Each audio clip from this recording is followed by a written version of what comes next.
जय हिंद साथियों, नमस्कार। मैं हूं आपका शिक्षक एवं सारथी ललित व्यास पांडे। दोस्तों, मैं आप लोगों के लिए लेकर के आया हूं प्रतियोगी परीक्षाओं के लिए, कॉम्पिटिटिव एग्जाम्स के लिए नर्सरी मैथमेटिक्स का बैच। जब मैं नर्सरी मैथमेटिक्स के बैच की बात करता हूं तो मैं उस मैथ की बात करता हूं जहां मैथ का इंटेंट मैं आपको सिखाता हूं, जहां मैं मैथ्स का अप्रोच आपको सिखाता हूं। आज पहली कक्षा है आपकी, बहुत ज़्यादा बातें नहीं करूंगा। अगर आपने प्रतियोगी परीक्षाओं का सपना देखा हुआ है, ख्वाब देखा हुआ है, तो आपको मैथ्स और रीजनिंग बहुत अच्छे तरीके से आनी चाहिए। जब मैथ्स आनी चाहिए मैं कहता हूं तो उसमें गणना होती है, समझ होती है। मैथ दो प्रकार से आपको अप्रोच करना है, एक कैलकुलेशन और एक अप्रोच। अप्रोच के लिए आपको ये देखना है कि मैथ्स को हम रीड कितने बेहतर तरीके से कर पाते हैं। बहुत से बच्चे मैथ्स को सॉल्व करने को ही सब कुछ मानते हैं। मैथ सॉल्व करना ही बहुत कुछ है, लेकिन सब कुछ नहीं है। तो सबसे पहले मैथ्स के जो क्वेश्चंस हैं उनको रीड करने की कला आपको विकसित करनी होगी। रीड करने लग जाते हैं, रीड करना सीख जाते हैं, मैथ्स को ब्रेक करना सीख जाते हैं, उसके बाद आवश्यकता पड़ती है कैलकुलेशन की, गणना की। और जब हम गणना की बात करते हैं तो आती हैं वैल्यूज। वैल्यूज यानी संख्याओं के मान।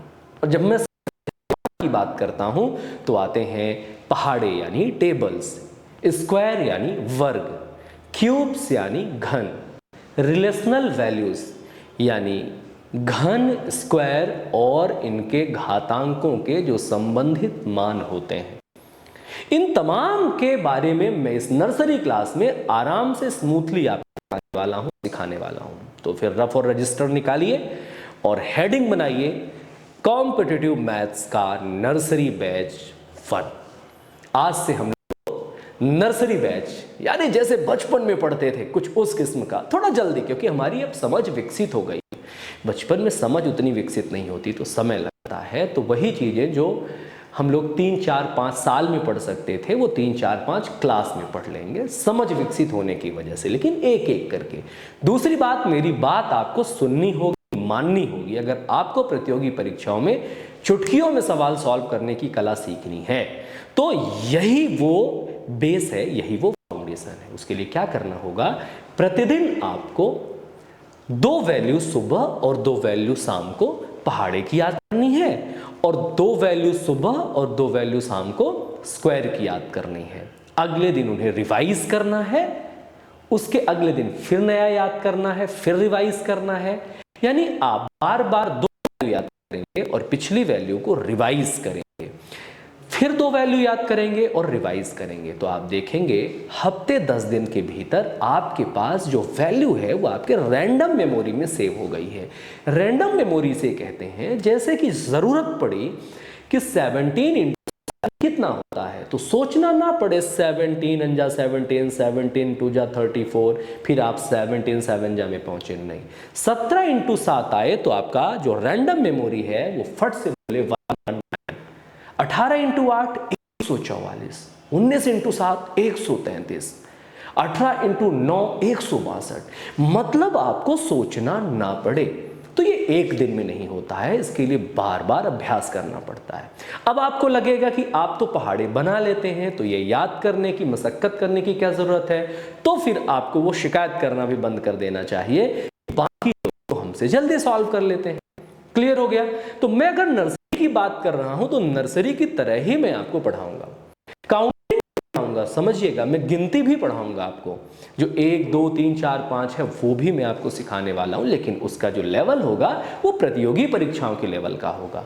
तो आप सभी लोग रफ और रजिस्टर निकालिए और क्लास 1 डालिए, और आज से आपकी मैथ्स की क्लास स्टार्ट हो जाती है। अब जब मैं मैथ्स की बात कर रहा हूं तो 2-3 बातें और करता चलूं कि कहां दिक्कत होती है। मैथ सीखने के लिए अप्रोच, इंटेंट की जरूरत पड़ती है। जैसे कोई एक सवाल लिखा हुआ है, तो पहले चीज तो उसको रीड करना, रीड करने के बाद उसे ब्रेक करना, ब्रेक करने के बाद ऐसी जगहों पर अंडरलाइन करना जो आपको जरूरी है। जरूरी क्या है? पहली चीज क्या दिया गया है। पहली चीज क्या ढूंढना है आपको? क्या दिया गया है। दूसरी चीज क्या ढूंढनी है आपको? क्या पूछा गया है। और तीसरी चीज क्या ढूंढनी है आपको? जो पूछा गया है उसके लिए क्या जरूरी है। जब आप ये 3 चीजें ढूंढना सीख जाते हैं मैथ्स में, तो आप मैथमेटिक्स को ब्रेक करना सीख जाते हैं। तो आपका पहला पड़ाव पूरा हुआ कि आपने मैथ्स को ब्रेक करना सीख लिया। अब जब आप मैथ्स को ब्रेक करना सीख जाते हैं, उसके बाद आपका दूसरा युद्ध प्रारंभ होता है कि अब इन्हें कैसे अरेंज करें, इनका किससे कैसे रिलेशन क्रिएट करें। इस समझ को ही विकसित करने के लिए मैं नर्सरी बैच लेकर आपके बीच में आया हूं। इन तमाम चीजों का ब्रिज कैसे बनता है, एक कॉन्सेप्ट को स्विच करके दूसरे कॉन्सेप्ट पर कैसे पहुंचा जाता है, तो ये फास्ट फॉरवर्डिंग दुनिया में हम यहां कहीं ना कहीं बेसिक चीजें मिस कर गए हैं। हमें शॉर्ट ट्रिक्स चाहिए, लेकिन शॉर्ट ट्रिक्स के लिए हमें वो फाउंडेशन चाहिए कि ये चीजें कहां से कहां स्विच होती हैं। क्योंकि जब हम शॉर्ट ट्रिक सीखते हैं तो वो क्वेश्चन तो हमसे बनते हैं जिन्हें हम सीखते हैं, लेकिन जब उन क्वेश्चंस को मॉडिफाई करके एग्जाम में हमसे पूछा जाता है तो हम वहां फेल हो जाते हैं, वहां हम बाहर हो जाते हैं। तो हमें सबसे ज़रूरी जो चीज़ है वो क्या है? वो सबसे ज़रूरी चीज़ है कि हम इनके बेसिक्स यानी इनकी नर्सरी क्लासेस सीखें। तो नर्सरी क्लास में आप सभी बच्चों का स्वागत है, अभिनंदन है, वंदन है। ये जो फाउंडेशन कोर्स है इसके लिए आपको ऑनलाइन लिंक चाहिए होगी प्रतिदिन। ऑनलाइन लिंक कहाँ मिलेगी? ऑनलाइन लिंक आपको मिलेगी 7999115405। फिलहाल तो ये फ्री ऑफ कॉस्ट स्ट्रीमिंग है, लेकिन इसका बाकायदा पूरा कोर्स एप्लीकेशन पर डाला जा रहा है जिसकी आपको दे दी जाएगी। उसकी लिंक कैसे मिलेगी, उसके प्रोसीजर के लिए मुझसे व्हाट्सएप पे संवाद कर सकते हैं, फोन भी लगा सकते हैं 7999115405।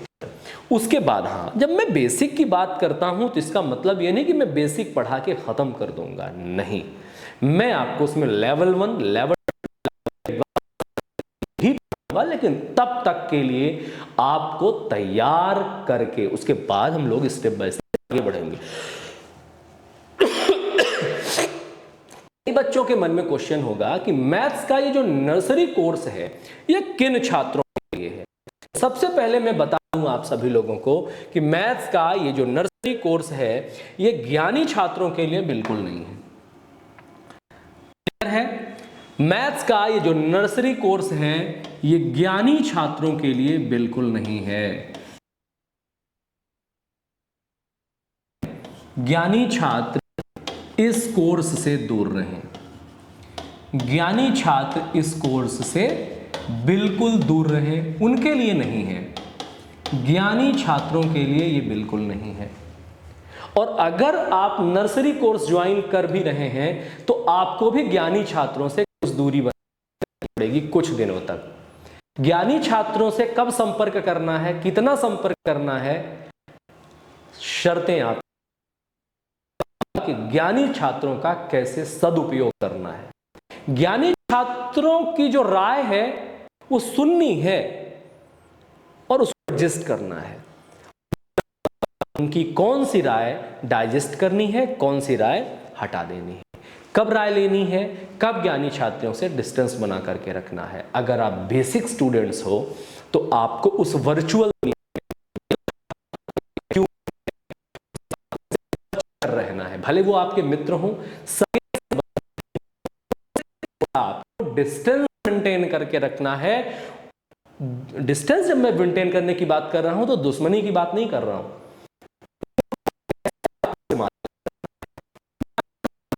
मैं आपको स्वार्थी नहीं बना रहा हूं कि उनका बाकी चीजों के लिए इस्तेमाल करिए, नहीं। आप अपने नॉलेज को ग्रूम करने के लिए, इनहेंस करने के लिए उनका किस लेवल पर, किस अनुपात पर उपयोग करेंगे वो मैं बताऊंगा आपको। लेकिन फिलहाल अभी आपको ज्ञानियों से दूर रहना है। तो सर फिर किसके लिए? वे छात्र जो एसएससी के माध्यम से परीक्षाएं देना चाहते हैं लेकिन मैथ्स में बिल्कुल इंटरेस्ट नहीं है, बचपन में मैथ्स में इंटरेस्ट नहीं था, 3% लेकर के पास हुए हैं, मैथ्स में रुचि नहीं है, मैथ्स नहीं पढ़ पाते, आपको रेलवे में जाना है, रेलवे की नौकरी करनी है, आपको बैंक की नौकरी करनी है और मैथ्स नहीं आती है। बार बार कई महान महान शिक्षकों से पढ़ने के बाद भी आपकी मैथ्स नहीं सुधरी है, तो मैं हूं आपके साथ, बिल्कुल रूट लेवल पर आप पर काम करूंगा। आपको आपके स्टेट लेवल की कोई भी वैकेंसी में जाना है, आपको सेंट्रल जॉब करनी है, ये सब गवर्नमेंट जॉब की बात हो रही है, और आपको मैथ्स में इंटरेस्ट नहीं है, उन बच्चों के लिए है। ऐसे छात्र जो अभी हाल ही में आर्मी से रिटायरमेंट होकर के आए हैं, पढ़ाई उनकी बिल्कुल छूटी हुई है, ये उनके लिए भी है। या किसी और फील्ड में थे, बहुत दिनों से उनकी पढ़ाई छूटी हुई है और अब वो फिर से अपने आप को अपने अंदर हिम्मत करके पढ़ना चाह रहे हैं, ये उन छात्रों के लिए है। उन छात्रों के लिए केवल और केवल ये ऑनलाइन कोर्स ही नहीं रहने वाला है, बल्कि मैं एक आपको रॉ मटेरियल भी इसका देने वाला हूं। एक बेहतरीन बेसिक मैथ्स की बुक आप तक पहुंचेगी। हालांकि अभी फिलहाल पर डे आपको शीट प्रोवाइड कराई जाएगी। कहां प्रोवाइड कराई जाएगी? आप हमें व्हाट्सएप करेंगे, आप बताएंगे कि आप पढ़ाई कर रहे हैं, आपको लगातार उसकी शीट मिलती रहेगी। चलिए, ये नौकरी चाकरी में जो लोग थे, अब वो फिर से मुख्य धारा में आना चाहते हैं, प्रतियोगी परीक्षाओं की तैयारी करना चाहते हैं, ये कोर्स उनके लिए भी है। और किन के लिए भी है? जो लोग लोक सेवा आयोग की तैयारी कर रहे हैं, चाहे वो राज्य लोक सेवा हो या केंद्र लोक सेवा हो, स्टेट पीएससी हो या फिर यूपीएससी हो, उनके लिए भी सी सेट चुनौती बन रहा है आजकल। तो सी सेट आप बहुत स्मूथली सॉल्व कर पाएंगे बेसिक क्लास लेने के बाद। फिर आपके मेंस में कुछ कुछ नंबर्स के डिस्क्रिप्टिव क्वेश्चंस जोड़ दिए गए हैं, उससे बहुत हेल्प करने वाला है। तो ये स्टोरी हो गई है उन छात्रों के लिए जिन्हें हम नर्सरी कोर्स में दाखिला देंगे, और वहां अपन को सावधानी क्या बरतनी है? ज्ञानियों से थोड़ा दूर रहना है, थोड़ा हाई प्रोफाइल वीडियो कुछ दिनों के लिए देखना बंद कर दीजिए जब तक आप फाउंडेशन सीख रहे हैं। तो आज का मोटिव क्या है? आज हम लोग जब नर्सरी क्लास चालू करेंगे तो पर डे मैं 2 वैल्यू आपको दूंगा और वो आपसे पूछूंगा, कमेंट बॉक्स में आपसे आंसर चाहूंगा बहुत ईमानदारी से, अगर आप हमारे नर्सरी कोर्स के विद्यार्थी हैं। तो आज का जो हमारा 2 वैल्यू है वो है, नोट कर लीजिए, याद कर लीजिए, रट लीजिए। कुछ चीजें रटनी है वो मैं बोलूंगा, याद करना है, रटना है, बार बार रिवाइज करना है। आपको मक्खन की तरह अगर मैथ्स करनी है तो आपके पास कलेक्शन ऑफ वैल्यूज होनी चाहिए। आज की वैल्यू है 19 × 7 133। कितना होता है बच्चा? 19 × 7 133, 133। 19 × 7 कितना होता है? 133। 19 × 7 कितना होता है बच्चा? 133। 17 × 8, 17 × 8 कितना होता है बच्चा? 136। तो ये 2 वैल्यू आपको क्या करना है? ये आपको याद कर लेना है। ये 2 वैल्यू आप क्या करेंगे? ये वैल्यू याद करिए। मैं कल इसको आपसे पूछूंगा, बिना सोचे आपको तपाक से जवाब देना है। अब 2 स्क्वायर मैं आपको बता देता हूं। एक तो आप 23 का स्क्वायर याद कर लें, 589, और एक स्क्वायर आप याद कर लें 17 का 289। 2 स्क्वायर वैल्यूज हो गई आपके पास, 2 पहाड़े हो गए, 2 स्क्वायर हो गए। बिल्कुल रट लो, इससे ज्यादा कुछ पढ़ो ही नहीं। अब बाकी आप मन से शाम को पढ़ लेना और इनको रिवाइज कर लेना। कल जब मैं आऊंगा ये वैल्यू पूछूंगा और आपसे जवाब चाहूंगा और 2 नई वैल्यूज लूंगा। क्यूब के बारे में बात करें तो हम लोग 11 का क्यूब याद करने वाले हैं आज, जो होता है 1331, और 17 का क्यूब याद करने वाले हैं जो होता है 4913। तो ये 6 वैल्यू आज नर्सरी क्लास के फर्स्ट डे आपको याद कराई। एक बार फिर रिवाइज कर देते हैं। 19 सत्ते 133, 19 सत्ते 133, 17 अट्ठे 136, 17 अट्ठे 136, 23 का स्क्वायर 529, 17 का स्क्वायर 289, 289, 11 का 1331 और 17 का क्यूब 49। आज आपका ये स्टोरी स्टार्ट हो गई है। अब आप कंटिन्यूअस इसी पर काम करेंगे। कल मैं ये तीनों वैल्यूज पूछूंगा, एक पहाड़े की, एक स्क्वायर की और एक क्यूब की, और आपको बताना पड़ेगा।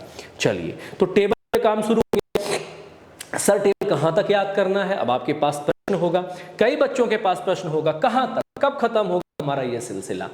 तो अगर आपको अच्छे एग्जाम क्रैक करने हैं, माइनस मार्किंग के एग्जाम क्रैक करने हैं, आपको एसएससी, सीजीएल, सीएचएसएल, एमटीएस वगैरह एग्जाम क्रैक करने हैं, रेलवे, एनटीपीसी में अच्छे नंबर लाने हैं, आपको एनडीए का ड्रीम है, अब अच्छे अच्छे जॉब करना चाहते हैं, तो यहाँ मैथ्स बहुत फास्ट लगती है। मैथ फास्ट वही कर पाता है जिसके पास नंबर ऑफ वैल्यूज बहुत होती हैं। 20 तक की टेबल तो एनी हाउ आपको याद करना ही करना है, और वो सीरीज में नहीं याद करना, जैसे मैं सिंगल सिंगल वैल्यू दे रहा हूँ, याद करनी है। 40 तक के स्क्वायर तो मक्खन की तरह याद करने ही करने हैं। 30 तक के क्यूब आपको याद करना ही करना है। एन केन प्रकारेण, कुछ भी करिए, ये 3 चीजें मुझे करके आप दे दीजिए, फिर देखिए मैं मैथ्स में आपको कैसे रॉकेट की तरह दौड़ाता हूं, रॉकेट की तरह आपको उड़ना सिखा दूंगा। लेकिन कुछ बातें मेरी प्रतिदिन करनी पड़ेगी। दुनिया में सफलता का कोई शॉर्टकट नहीं होता, शॉर्टकट केवल एक ही है, अभ्यास, अभ्यास और पुनर्अभ्यास। तो ये क्लियर हो जाते, तो आपको 40 करना है, क्यूब आपको कितने तक याद करना है, 30 तक याद करना है। उसके बाद और काम करने हैं, वो मैं बताता चलूंगा, लेकिन काम धीरे धीरे करिए। काम ना बल घटे ना होए कुकाम। चलिए आगे आते हैं। तो आगे हमने देखा कि जो पढ़ रहे हैं उसका डेफिनेशन भी पता होना चाहिए। मैथमेटिक्स है, मैथमेटिक्स क्या है, मैथमेटिक्स क्या है। अगर मैं नर्सरी कोर्स में हूं आपके साथ, तो मैं आपको बताता चलूंगा कि मैथ्स होता क्या है। तो maths is a technique of calculation, गणना करने का तरीका आता है। सबसे मेन चीज आपको पता होनी चाहिए। और अगर हम और टेक्निकल डेफिनेशन देखें तो ध्यान रखिएगा, mathematics is a backbone of science and technology. गणित जो है वो विज्ञान एवं प्रौद्योगिकी की मेरु रज्जु है। मैथमेटिक्स जो होती है मेरु रज्जु, ये बैकबोन देखते हैं ना, साइंस है, जो टेक्नोलॉजी है वो किस पर टिकी हुई है, वो मैथ्स पर। पूरी खगोलीय जो घटनाएं हैं वो किस पर टिकी हुई हैं, वो मैथमेटिक्स पर। यानी मैथमेटिक्स नहीं होता तो इस ब्रह्मांड की संरचना की कल्पना भी नहीं की जा सकती थी। यानी सब कुछ कैलकुलेटेड है, सब कुछ गणना करने के बाद, एक एक मेजरमेंट बाद तैयार किया गया है। इसलिए मैथमेटिक्स एक बहुत बेहतरीन गिफ्ट है हमारे लिए, गॉड द्वारा दिया गया। मैथ्स को आपको इस प्रकार से देखना है। मैथ्स की और भी टेक्निकल डेफिनेशन अगर आपको जाननी है तो मैथ, गणित जो है वो विज्ञान की ऐसी शाखा है जिसमें संख्याओं, संरचनाओं, परिणामों, रूपों और उनके बीच के संबंधों का अध्ययन किया जाता है। इसे सामान्यतः संख्याओं की गणना, रेखाओं और आकृतियों की माप के संख्यात्मक समस्याओं को हल करने के रूप में देखा जा सकता है। मैथ की डेफिनेशन अलग अलग रूप से आप दे सकते हैं, लेकिन अगर कोई आपसे कल पूछे कि मैथ्स क्या है तो सिंपली आप बताइए, it's a technique of calculation. दुनिया में संपूर्ण संरचनात्मक, संख्यात्मक, परिणामात्मक गणना के लिए मैथ्स का यूज किया जाता है, गणित का यूज किया जाता है। तो 2 प्रकार की हम लोग मैथ्स पढ़ेंगे, एक सामान्य और व्यवहारिक गणित है और एक स्पेशल मैथ्स है जो एडवांस मैथ्स है, उसके बारे में बात करेंगे। फादर ऑफ मैथमेटिक्स की बात करें तो ये आर्किमिडीज हैं। गणित के जनक, फादर ऑफ मैथमेटिक्स आर्किमिडीज को कहा जाता है। इमोशनल नहीं होना है, हम इंडियंस हैं, हमारे पास बहुत मैथमेटिशियन थे, लेकिन फिलहाल हमें एग्जाम के लिए पढ़ना है। तो फादर ऑफ मैथमेटिक्स में इसको कहा है, वो परीक्षाओं में सही होता है तो यही मानेंगे। उसके बाद आप देखिए कि हम किस प्रकार की गणितों को अध्ययन करने वाले हैं, उनके फादर कौन कौन से हैं।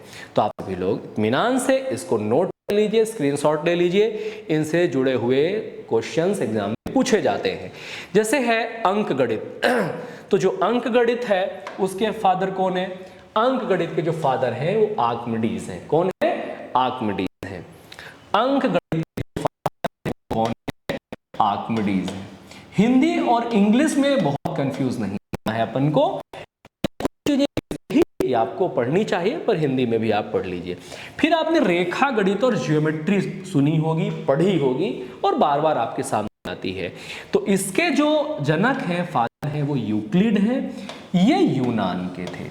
जो यूक्लिड साहब हैं वो कहाँ के थे? ये यूनान के थे। यूक्लिड साहब कहाँ के थे? ये यूनान के थे, ये आपको पढ़ना चाहिए।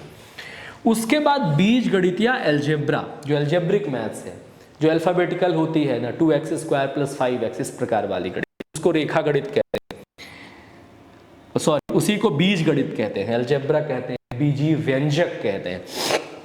तो उसके जो फादर हैं वो हैं मोहम्मद इब्न मूसा अल जबर अल ख्वारिज़मी, ये बगदाद के थे, ये अरब देश के थे, यानी कि बगदाद के थे। मोहम्मद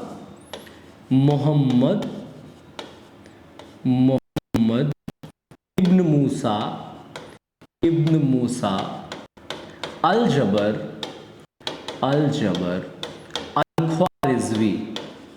अल ख्वारिज़मी, मोहम्मद इब्न मूसा अल जबर अल ख्वारिज़मी। आप सिर्फ अल ख्वारिज़मी से काम चलाइए, अल ख्वारिज़मी। और अगर आपको इसको ठीक से समझना ही है तो आप ध्यान से देखिए कि जब आप लिखते हैं अल जबर, आप क्या लिखते हैं, जब आप अल जबर लिखते हैं, जब आप अल जबर लिखते हैं तो यहां से अलजेब्रा बनता है। ये देखिए, जब आप अलजबर लिखते हैं तो यहाँ से अलजबरा बनता है, तो इन्हीं के नाम से क्या है, अलजबरा है, इन्हीं के नाम से बीजगणित का नाम पड़ा है अलजबरा। ठीक है, यहाँ के थे, ये बगदाद के थे, बगदाद यानी अरब देश। ठीक है, तो इसको याद करने के लिए क्या ध्यान में रखना है, बीजगणित यानी अलजबरा, अलजबरा यानी अल ख्वारिज़मी। क्या याद करना है आपको, अल ख्वारिज़मी।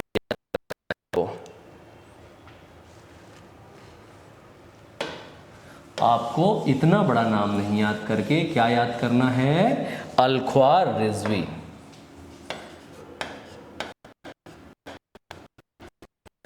अल ख्वारिज़मी, क्लियर हो गया। उसके बाद ट्रिग्नोमेट्री, त्रिकोणमिति। त्रिकोणमिति के जो जनक हैं वो हिपार्कस है। कौन है, हिपार्कस। त्रिकोणमिति के जो जनक वो हिपार्कस है, ये ध्यान रखना है आपको। उसके बाद लॉग आप पढ़ते हैं, तो लॉग के जो जनक हैं लघु गुणक के, वो जॉन नेपियर हैं, ये स्कॉटलैंड के हैं। जॉन नेपियर कहाँ के हैं, स्कॉटलैंड के हैं। क्लियर है। उसके बाद आप लोग स्टैटिस्टिक्स पढ़ते हैं, सांख्यिकी पढ़ते हैं ना, सांख्यिकी के जो जनक हैं वो सर रोनाल्ड फिशर हैं। कौन है, sir Ronald Fisher, sir Ronald Fisher है। तो इतने टाइप की मैथमेटिक्स आप लोग पढ़ने वाले हैं। क्लियर है। तो ये मैथमेटिक्स की ब्रांचेस हैं। मैथमेटिक्स की ब्रांचेस के बाद अब हम लोग एंट्री करने वाले हैं मैथ्स को कैसे आगे लेकर के जाएंगे। तो पहली चीज, हम लोग जब अगली क्लास में मिले तो आप लोग क्या क्या करके आएंगे, टेबल 20 तक याद करने का ट्राई करेंगे, लेकिन 2 वैल्यू सुबह और शाम वाली तो फिक्स याद होनी चाहिए। स्क्वायर आपको 40 तक याद करने का प्रयास करना है, लेकिन 2 वैल्यू सुबह और 2 वैल्यू शाम तो याद होना ही चाहिए। डेली अभ्यास करना है, जो पिछला पढ़ा है उसको बार बार रिवाइज करना है, क्योंकि मैथ सिर्फ पढ़ने से नहीं सीख पाओगे, आप मैथ करने से सीख पाओगे। तो मिलते हैं अगली क्लास में, आप अपना ख्याल रखिए। नर्सरी बैच इसी प्रकार आगे बढ़ेगा। धन्यवाद।